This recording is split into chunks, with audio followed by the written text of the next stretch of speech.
La grande pénurie de carburant a duré 2 mois et plus. Aujourd'hui, cette crise semble derrière nous, pendant qu'une autre se prépare peut-être. En effet, le gouvernement a annoncé qu'ils étaient dans l'obligation de procéder à l'augmentation du prix de tous les carburants.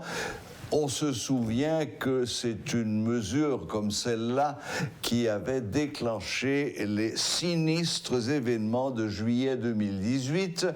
Pour faire le point sur cette question et voir un peu un tableau d'ensemble, nous avons avec nous ce soir en visioconférence M. Peterson Benjamin Noël, à la fois économiste et diplomate. Bonsoir M. Noël, bienvenue sur Metro News.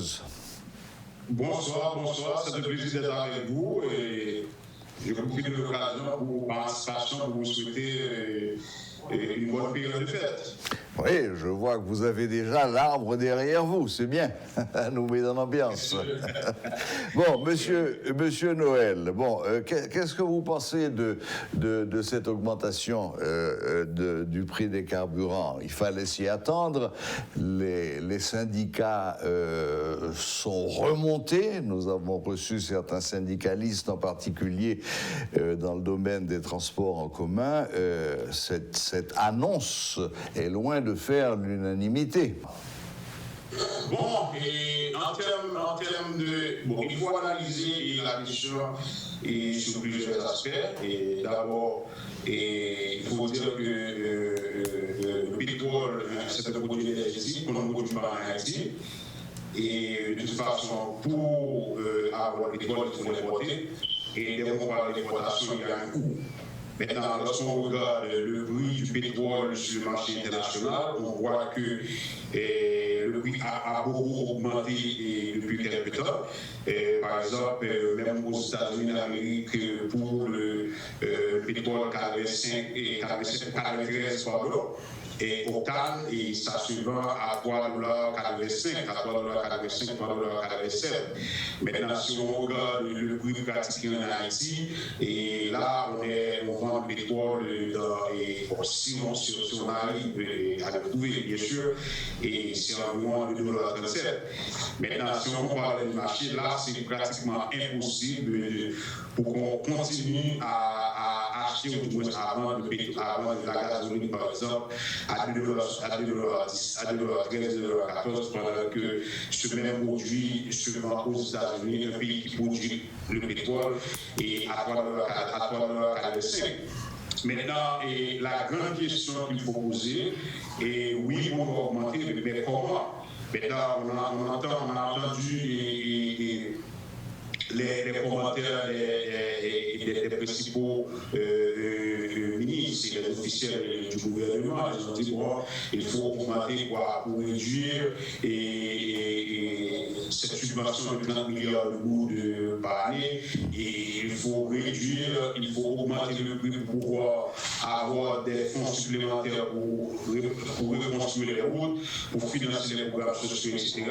Mais là, le problème qui se pose, c'est que en général, la population de sa globalité, de sa totalité, n'a pas d'objection concernant une possible augmentation du prix du pétrole. Mais lui, se trouve au niveau de l'expérience avec les autorités haïtiennes où il y a une pratique de mauvaise gouvernance au niveau du gouvernement précédent. Là, si on prend l'exemple des fonds de pétrole, le CIRH, d'autres fonds d'investissement qui ont été dilapidés ou gaspillés ou mal utilisés. Et là, on dit, bon, OK, économiser les 34 milliards, est-ce qu'on va véritablement les investir dans les programmes sociaux? Est-ce qu'on va véritablement les investir dans les ressources? Ça, c'est toute la question. Mais maintenant, et le I, c'est surtout c'est la question de l'œuf ou de la poule. Est-ce qu'on doit commencer par réduire la subvention, ou du moins est-ce qu'on doit commencer d'abord avec la mise en œuvre des programmes sociaux? Ça, c'est toutes les questions qu'il faut que le gouvernement doit répondre. Mais on est tous d'accord qu'on ne peut pas pratiquer un prix qui est pratiquement inférieur au prix d'achat. Oui, bon, oui, c'est une évidence et tout le monde l'a dit. Maintenant, dans mon introduction tout à l'heure, je faisais allusion à ce qui s'était passé en juillet 2018 et je rappelais que c'était suite au doublement du prix du carburant du jour au lendemain. Et c'est ça qui avait mis le feu aux poudres, littéralement, avec tout ce qu'on avait connu, les pillages, les désordres, etc., etc. Est-ce que vous pensez qu'une telle réaction est possible aujourd'hui encore? Écoutez, si vous écoutez les commentaires de certains syndicalistes, les micro-trottoirs qui ont été réalisés, les gens, la majorité de la population nous dit que, OK, c'est la seule partie du gâteau que le peuple a. Ça veut dire que la subvention des produits pétroliers, c'est le seul aspect. Maintenant, vouloir réduire ou éliminer, ça veut dire que c'est de rien donner au peuple. Maintenant, ça, c'est la mentalité. La mentalité, c'est le résultat de la mauvaise gouvernance, c'est le résultat du problème de confiance de la population envers les autorités et de l'État, envers le gouvernement. Maintenant, là, je crois qu'il faut que le gouvernement ait un peu de patience pour pouvoir lancer certaines opérations pour lancer des programmes sociaux.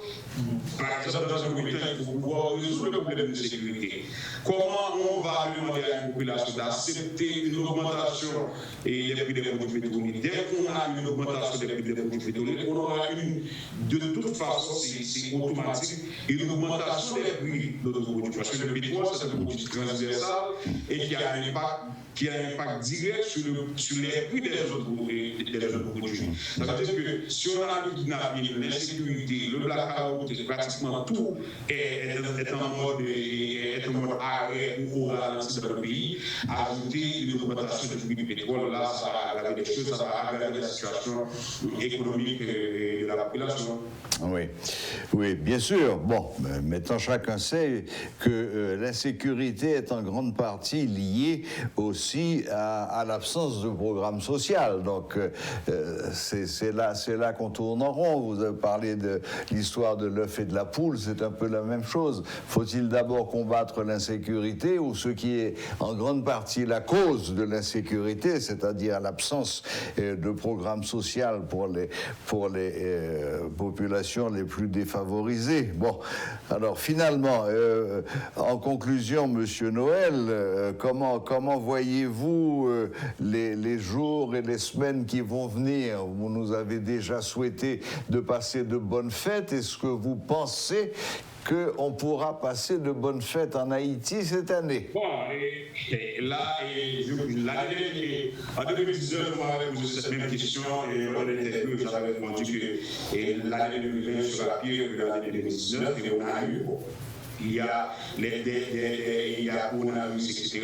Mais pour nous autres, c'est pas corona, mais je crois que cette crise politique qu'on a va durer jusqu'en 2022-2023. Et dès qu'on a les crises politiques en Haïti, on connaît déjà comment se passent les résultats.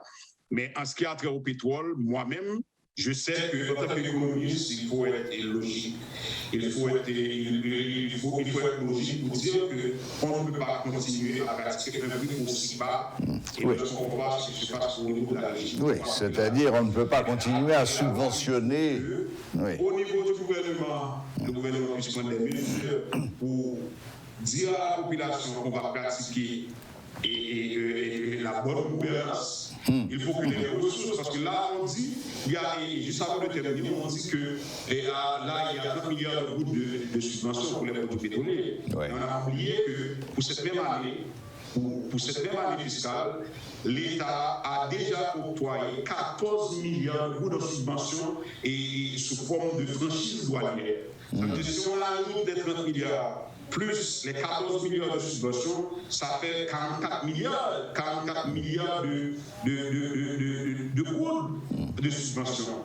Et en même temps, le même gouvernement dans son rapport, et on a dans le rapport de la BRH, on dit que le financement monétaire était estimé était proche de 49 milliards de gouttes. C'est-à-dire, si on regarde, on voit que pour l'année, On a eu un déficit budgétaire de 49 millions et de 49 milliards d'euros financiers dans sa totalité par la BRH. Et en même temps, l'État continue de subventionner la population, ou du moins les entreprises, les entrepreneurs, les ONG à travers les franchises et les produits pétroliers à hauteur de 44 milliards d'euros. Oui. Là, oui. La première question qu'il faut se poser, il faut changer les méthodes de gestion. Bien sûr. Il faut arrêter la corruption qui se trouve au niveau des administrations des douanes. Il faut assainir l'État, il faut prendre des mesures de réforme au niveau de la DGI et ensuite renforcer les programmes sociaux. Mais il y a autre chose également. Il y a d'autres mesures qu'on pourrait commencer à prendre. Par exemple, dans le moment où on parle de l'utilisation des véhicules électriques, bien sûr, il y a le problème de blackout en Haïti. Mais il faut commencer par utiliser des méthodes alternatives, par exemple les véhicules hybrides, les bus hybrides, etc., pour pouvoir arriver ou du moins diminuer le sort de la population. Maintenant, pour l'année 2022, là, on n'a pas besoin de boule de cristal pour dire que l'année 2022 sera pire que 2021.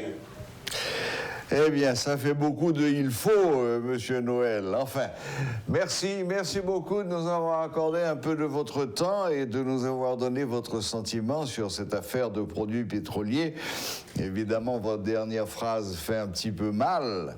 2022 sera pire que 2021, mais vous avez raison. Vous avez tout à fait. Vous avez. Sans compter et la contrebande, ça veut dire que là, on dit souvent en Haïti, l'État perd environ 500 millions de dollars par année au niveau de la douane.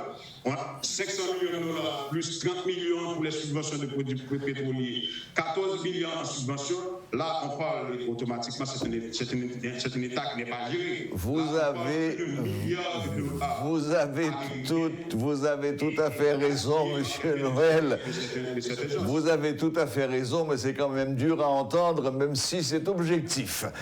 Merci beaucoup, bonne fin de journée, à bientôt. À bientôt.